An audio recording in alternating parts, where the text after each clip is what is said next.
if you play it right, kaya mo mag-lane against this jungle. Pero syempre, this is Toshi. He knows how to play the mage in the side lanes. He's just that kind of guy. At pwede natin expect yan. I wanna say naman, itong ating Uranus versus Tams. Tams is actually comfortable here. Tinatanong ko yung mga Tams players and they're actually very comfortable playing against Uranus kasi mas mabilis sila mapag-respond sa teamfights dahil mas mabilis yung kanilang wave clear, technically speaking, compared to a Uranus. Ionic Edges, medyo kulang ka pa. Level 2, you get Ionic Edge. But with the access first coming in, the Sickles coming in first from Tams, there is doing good. Hold up, Imba DJ, kanina pa, muntik nang mamatay. Heat now in trouble. There's the Tempest, the Blades. Hindi pa rin makuha ni Janus. Bensanity coming in from the sides. Kinulang din. Nag-aambahan sila. Omega and the Warriors in mid. Heath, spotted out here by Bensanity. Nag-stretching si Heath. May mahanap pa siya and they disengage. Wolf Curtizi here. Is this the first time we're seeing him in mid and the first time he's playing Selena? Yeah. This is first time natin makita na parang mage support niya itong si Curtizi. Needs to help top lane. Kenji had to burn the Purify. Ang interesting yung choice na pinili niya. Going for Dreadnought armor na casually. Kasi alam niya na si Thams. Kaso halata na yatang may gumagalaw dito. Kasi, I mean, Kenji has been bullied into the top lane tapos bigla na lang siyang confident. This is their knowing na may nangyayari na talaga dito. It's a mentality thing. But there is fine. There pops the Contract Inferno. Pero na Phantom Execution siya dito. It may have been or not. But again, a big 3-man rotation like that. What can you expect? In mid, Heath just keeping his cool. Dito Wolf, the tables have turned, no? Nabaliktad. First blood goes to Smart Omega. The Warriors seem to have a hard time being on the aggressive side. Well, that is the problem with Ling kasi na sobrang item depth. I mean, compared mo lang naman dun sa kung i-compare mo lang dun sa kanyang matchup which is Lancelot versus Ling.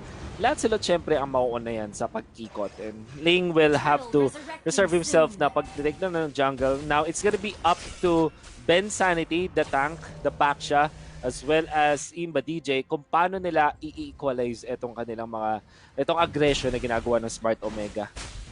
Yep. Oh, Heath catches him off guard. There's the jump into the bush. Nag-aaral ng target. And sisimulan na nga dito ni Hajizi ang turtle. Bensanity ni DJ, medyo mababa ang buhay. There's Kenji coming in with the Ionic Edge. Nag-aaral ng target. Poison's already popped here by Bensanity. Fireballs thrown out by Imba DJ. Mababa ang buhay. First goes down Bensanity. Nabawian. Heath. We're trading tanks, ladies and gentlemen. Nakapag-ult na yata dito si Hajizi. Wala na siya. Janus already still on cooldown ang kanyang Tempest of Blades, and here we see the recent patch Wolf. Dinagdagan ng cooldown ang Tempest of Blades and dito natin nakikita agad na kinulang. Yes. Feeling ko isa pang kill yun eh. One more at least for the Warriors if only Tempest of Blades were off cooldown. Yeah. That is one thing na kailangan i-watch out ng mga teams when they go up against Smart Omega and Granny Pro. Ang galing na mag-abuse ng mga ganun timings. They know when to fight. Look at Curtizi. Now, okay. Oh, another one for Hajizi. Pero nabawian. Selena goes down. Tempest of Blades once more. Knocking up Hajizi. Imba DJ throwing out the spells. But it's just not enough. Heat here helping peel. Rhea, kaabalik niya lang sa lane niya. It's not looking good so far for the Warriors. But up top, nabawian. There takes down Kenji. 1v1. Wolf, nakita natin dito. Early game. Mas mabilis, mas maganda ang dueling capabilities ng isang Tams. Oh, Tams is top tier sa ngayon. Lalong na after all of the nerfs of the Uranus. Tanong mo sa akin yung question na yun about months ago. I would have said na Uranus favored, but now it's not. After all the nerfs. Toshi, medyo napaasim. Stayed for too long. He could not knock up Rhea or Bensanity. Nakalibre sila. Ang daming gold dun, ha? Nung pagbugbog nila dun sa outer shield turret, that was pretty good. That's a lot of gold going over to the Warriors, almost equalizing the gold here. 13.3k, both sides now, 5 minutes in. Yeah. I think this is also off of the pick-ups or 1v1 matches na naipapanalo ng Signal Ultra Warriors, particularly on the side lanes. Thams winning against Uranus, that's definitely big para sa Signal Ultra Warriors. At least killing him. Kasi naman lumalamang ngayon si Kenji sa gold dahil sa kanilang outer energy shield na nakuha. Yeah, but in the jungle dito sa may purple buff, bumagsak na si Bensanity. Another Phantom Execution, well-placed ult by Hajizi, taking out the tank of Signal Ultra Warriors, and they disengage. Very casually, Wolf. Ganun lang. Papasok kami, kuha kaming isa, we're out. They don't need to convert too much. It's because side naman ng Warriors yun eh. So basically, yung Omega, sila yung bisita. Kumuha lang sila ng ulam dun sa fridge ng Warriors as umalis. Nakalibre silang isa. What I like about what Hajizi is doing is, naging, alam niya kasi yung mga kinakainisan ng isang lane, which is to lose the purple buff in these timings. And again, just as you mentioned, Wolf, side lanes nananalo ang Signal Ultra Warriors, but when it comes to big ticket engagements, it's all about Omega. And what is Kenji doing inside the base? Napalalim yata yung cut niya. You might say na malalim to, Leo, but actually this is a set play para sa Smart Omega. Look what he did. He tried to attract the attention of Signal Ultra Warriors at mag-cut ng dalawang waves para naman yung lanes ay pressured against Signal Ultra Warriors while Smart Omega are taking the turtle. That's a set play. Yep, it's the distraction play. And again, clutch time Kenji doing clutch time Kenji things. First turret goes down bottom for the Warriors. Omega loses that first tier turret. And there, Wolf there, this is his debut game in the Nationals. Medyo maganda ang hulog ni Der ngayon on that Tams. Tier 1 hero with a tier 1 player on it. But yeah, medyo hindi siya binibigyan ng magandang mid-game dito ng Omega. Because again, it's a three-man gank. And they lose a turret, but at least nagets na ni Der. Nagets na ni Der. Heat with the ult and Mamba out. Bensanity rolling out. Imba DJ backing out, looking for the targets. Hajizi goes for the Phantom Execution to disengage. Sa baba naman, Rhea versus Kenji. Ito ang interesting matchup din. Rhea is losing this. He's backing out. Flicker. Yun is a hero na walang pakialam sa disarm ni Masha. It also deals so much damage at damage over time. I wanna say though, Tams, yung fact na 7 minutes bago pa siya na-pushan in without any help from Signal Ultra Wars at all, and it tells me na merong alam itong si Der na probably ngayon lang din natin makikita in how to play the Tams in a lane in a dead lane, basically speaking. Oh, wait lang, napasabungan si Imba DJ ng full combo ni Hajizi. And again, the KDA machine, ladies and gentlemen, showing up. Janus waiting here in the bush. Heath walks in. And again, yan ang trabaho ng isang tank, no? Bang face check. And there's the Poisons by Bensanity. Heath bouncing ball out. That's one ult down.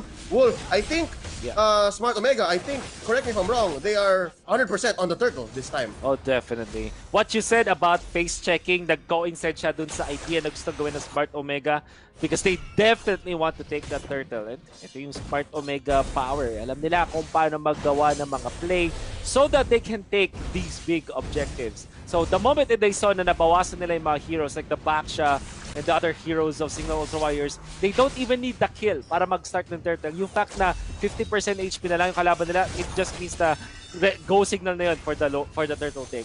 Yep, and because of this side lane tendency ng Signal Ultra Warriors, alam na ni Toshi na medyo, guys, ito na ako eh.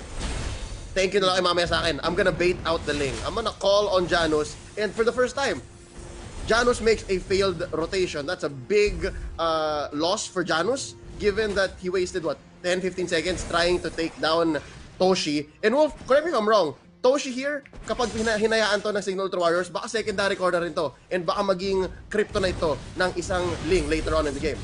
Oh, dalawa na yung items niya at 9 minutes. He's at 5.8k. Almost near the Ling. So to answer your question, well, sobrang threat na niya even right now.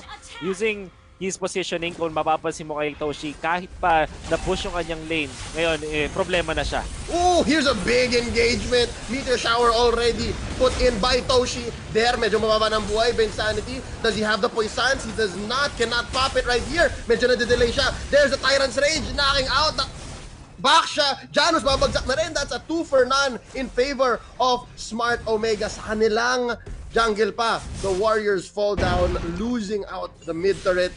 Amazing conversion rates here for Smart Omega. They're gonna take another 2 for 2. Heroes and turrets. Omega is burying the Warriors in value. Wolf, what can the Warriors do here? They're 10 minutes in and the map is already blue. What they can do is utilize itong si Rhea, yung kanyang pwedeng split pushing potential. And now, look to consider how they can utilize Imba DJ, pati na rin yung kanilang mga combo to clear the minion waves. That is their priority ngayon. Kailangan nakashove at least yung lanes against Smart Omega. If that's not possible, at least sa gitna lagi nakikita yung mga minions. Because as as long as Smart Omega controls the map right now, hindi sila makapag-farm. Have to take note, Signal Ultra Warriors, they have decent late game potential. But without those lanes pushing against Smart Omega, hindi nila ma-utilize yun. Yeah, and so far, ito na yung sinasabi ko eh.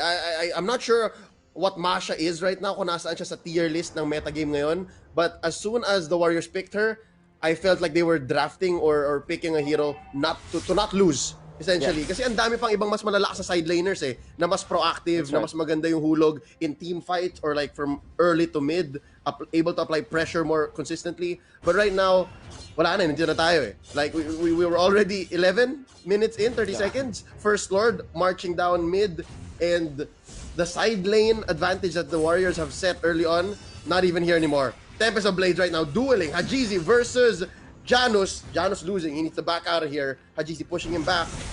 I'm wondering, may purple ba si Janus ngayon? Dahil hirap na hirap siya. It seems like hindi. Kasi nandun pa, buhay pa yung purple buff dun. Look at the zone out potential of this Chango. Oh. It's crazy. It's crazy for Smart Omega. Lalo na napakataas na ng item nila. So everybody's a core right now for Smart Omega.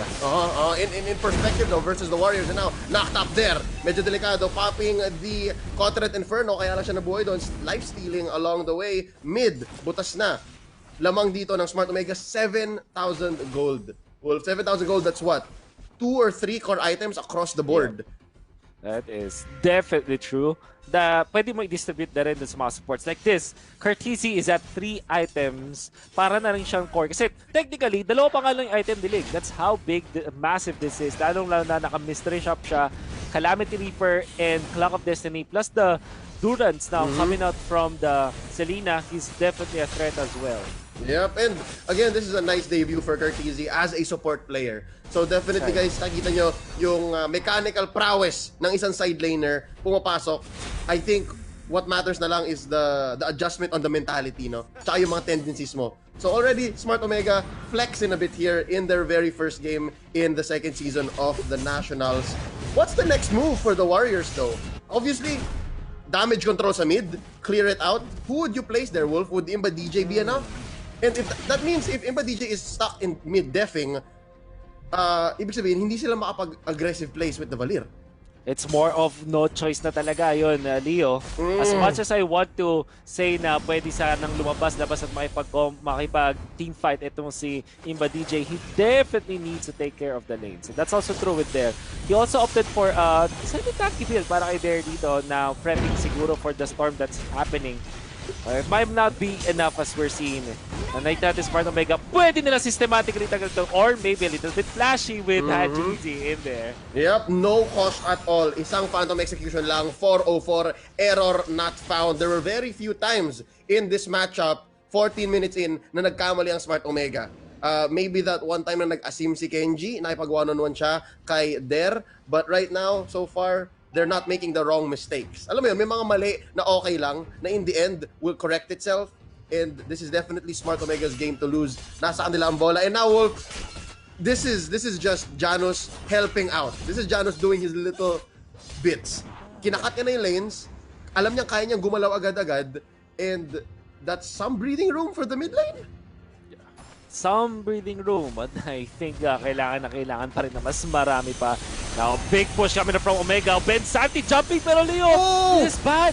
Kenji in the backline, Ionic Edge sa mga minions. Unstoppable Hajizi, isa pang Phantom Execution, taking out Bensanity. And even if that is just the tap, Telling niya kung ano yung naging problema ng Warriors sa game na to. Yep, and I think this was evident already in the draft. No, we did note that in the draft, it seems like they were not at all reacting to what Omega was doing. They were just drafting what comfort picks they had or what lineup Coach Meister may have planned out for this.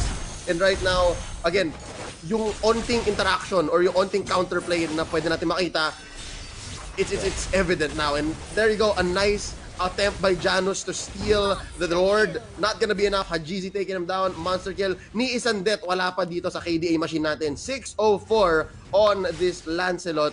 Janus now taken out. Where else can they find the pick off? This is all out defense for the Warriors. They have to pick it out from somewhere. I wonder where that will be.